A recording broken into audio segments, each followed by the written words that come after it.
Alright, so in this video, we're going to formalize something that we started with when we were discussing extreme values, and that is the first derivative test for local extrema. And basically, this test is, or this first derivative test is like a formalization of how to determine whether a certain point is a local extrema and what kind of local extrema is it or not. So recall that last time we kind of discussed that a point. So basically, let's recall what critical points are. And we said that a critical point is whenever f prime is equal to 0 or f prime is undefined, or um, our point is an endpoint.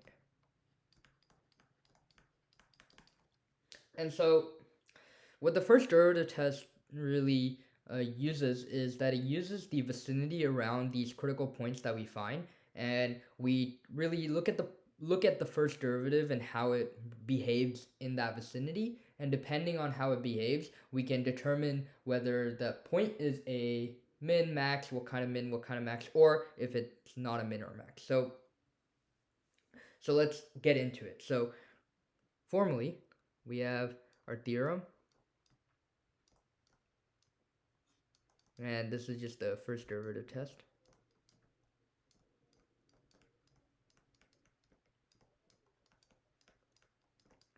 So, and this applies to all continuous functions.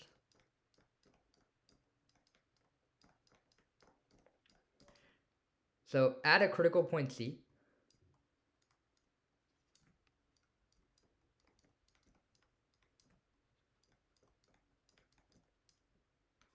we can have multiple cases. And depending on the case, our first derivative test is going to tell us something about the point. So let's start with case 1. If f prime changes sign from positive to negative at C, then we have a local maximum at C. So an example of this is, let's say we have this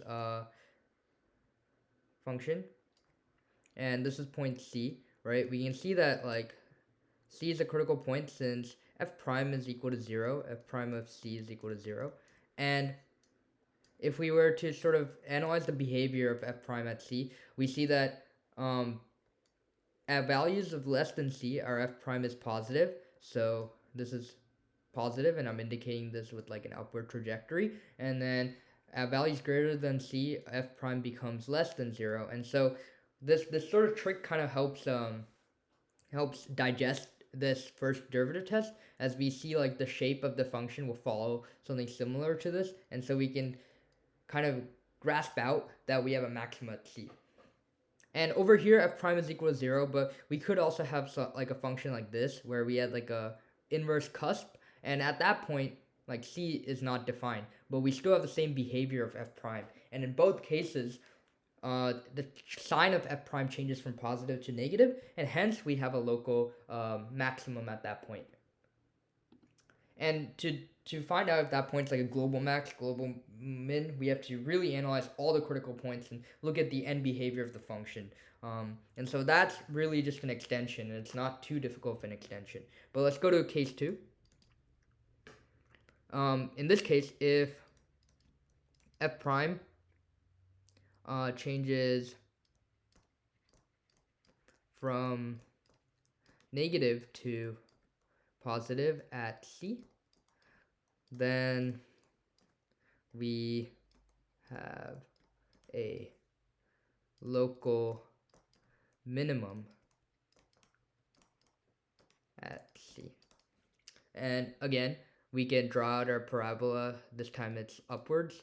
And so this is point C, and then we can clearly see that f prime at values greater than C is positive. So it will behave like this, and then at values less than C, f prime is negative. So our f kind of looks like downwards, right? And then that tells us that we have a min. And then likewise, like before, we could have this like cusp sort of behavior. And in that case, f prime of C over here is undefined. But that doesn't matter because it's still a critical point, right? A critical point can be undefined points, or it can be when f prime of C is equal to 0, like in this case. So this is case 2. Let's go on to case 3. If the sign of f prime does not change, then we do not have a local min slash max at C. So really there can be two cases where the sign of f prime before and after C is like positive, or before and after C is negative. And in either case, because the sign of f prime is not changing, then at C we do not have like a local extreme value. And an example of this can be this like cubic sort of function, right? Where this is C, and we can kind of like see that we have a horizontal tangent line over here. So like f prime of C is equal to 0. So it is a critical point. It's worth investigating, right? But f prime of C before, after C, or like f prime of C for values greater than C will be positive, so our function is increasing. Whereas f prime of C for values less than C is also positive, so our function is increasing from left to right as well. And because the sign is the same on both sides, C, there's no local maximum or minimum, and we can confirm that in this graph where like it really just is a flat zone, but we cannot call it a local max or a min. And if we just do like if we just reflect that graph and we have something like this, right? Ooh, that's a terrible picture. If we have something like this, right? Again, we have a point where f prime of C is equal to 0, but in this case, before and after C, our function, or f prime, is negative, and so our function is continually decreasing. So these arrows that I'm drawing over here with like a directionality, that's like kind of representing how f is behaving, and that I'm getting out of the fact I'm able to draw that figure because I know the sign of f prime. And so that's the whole gist of the first derivative test, of where you're using f prime, and that tells you, and the sign of f prime tells you about how f is behaving in that interval. And because you kind of know how that f is behaving in that interval, you kind of know the shape of f, and you can tell for any local extrema. So in this third case, where before and after a critical point, if the sign remains the same, then we can say that we do not have a local min or max in that case. And finally, our final cases, and this is more of a special case, are at endpoints. So at a left endpoint, so this is case 4, at a left endpoint, if f prime is less than 0,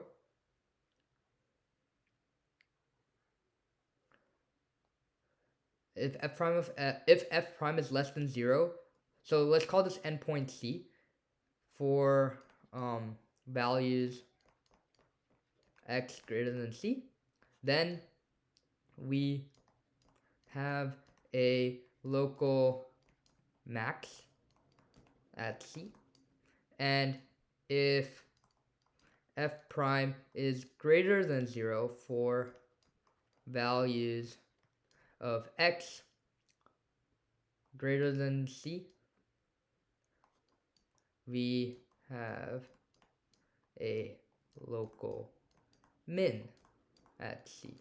And let's call this case A and then case B, and let's kind of draw out what case A looks like. So let's call this like, let's have this function that looks like this, and our left endpoint is A over here, and clearly for values of x greater than A, our function is decreasing. Hence, if we draw our useful number line again, because the function is decreasing at values greater than a, f prime is negative, and we can kind of draw out that like our function is going to take this like decreasing shape, and that makes our left endpoint a local maximum, like claimed.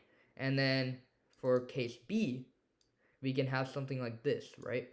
This is point A, and we draw out our number line, we have A, f prime is, because of the fact that the function is increasing, f prime is positive at values greater than a, and our function is going to look like this where it's increasing, and that makes a local minimum, like we claimed.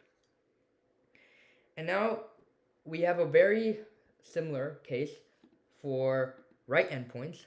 So this is case 5, I guess. So for right endpoints,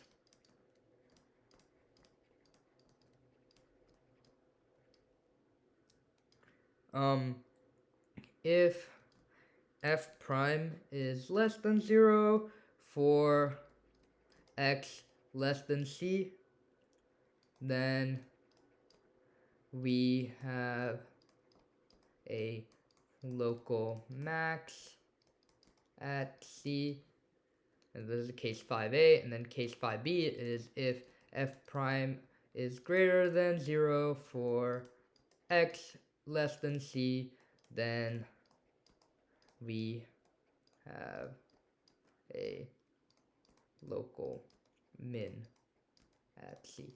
So we see that this is just like the opposite of the right end of the left endpoint case. And to just hone it in, an example of case A is right here.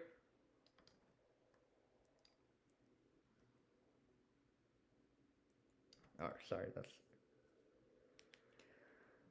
So an example of case A is right here, where this is point C, and clearly f prime at points like left to C is negative, since this function is decreasing, and so our overall f is going to behave like this, and because of that, C becomes a local minimum. So this should actually be a local minimum, and this should be a local maximum, my bad. And finally, for case B, we have something like this, where this is point C, f prime at values less than C is clearly positive, and the function will be increasing, leaving point C to be a max. And then here, min. And here we have a local max. And then over here, this is a local min. So that's the first derivative test, and that covers all the cases. We saw how f prime can behave to the right and left of a critical point, and we saw that critical points are where our derivative is either 0 or undefined. And we also saw the special cases of endpoints, and how the function or the derivative of the function acts to the right or left of the endpoint depending on the endpoint, and what that tells us about the point and it being a local min or max. And so to finally just make sure that we understand, let's do an example. Let's use the first derivative test on the function f of x is equal to x cubed minus 12x minus 5. And let's just not limit our interval, and let's find all the local minimums. So f prime of x is equal to 3x squared minus 12. Let's find out where this is undefined. It clearly is not undefined on its domain. but we can find out where it's 0. So 3x squared minus 12 is equal to 0. X squared minus 4 is equal to 0. We can factor this using difference of squares. And hence, x is equal to 2, minus 2. Those are the only critical points here, since we don't have endpoints. And this is not undefined anywhere. So if we draw our number line, we have f prime. Points that we care about are negative 2, 2, we have f. And so let's use the first derivative test on f is equal to 2 first. On values greater than 2, we know that our first derivative f prime of x firstly is 3 times x squared minus 4, which is written as 3 times x minus 2 times x plus 1. And so with the factored form, it's much easier to see the sign of f prime, and that's all we're worried about. We're not actually worried about the values. So for a value greater than 2, this is positive, so our entire term is positive. In between negative 2 and 2, like 0, this term will be negative, this will be positive, and then 1 negative, 1 positive, that makes this negative. Less than negative 2, this will be negative. This will also be negative now, so then 2 negatives make a positive when they're multiplied together, so that will be positive. Hence, f acts in this way. It increases first, then it will be decreasing, then it will be increasing. So at this point of negative 2, we have a max, and then at this point, we have a min. None of these points can be global mins or maxes because, well, as x tends towards negative infinity, our function keeps going down and down. And as x tends to positive infinity, our function keeps going up and up. So on both sides, our range is unbounded. So we can only have local mins and local maxes.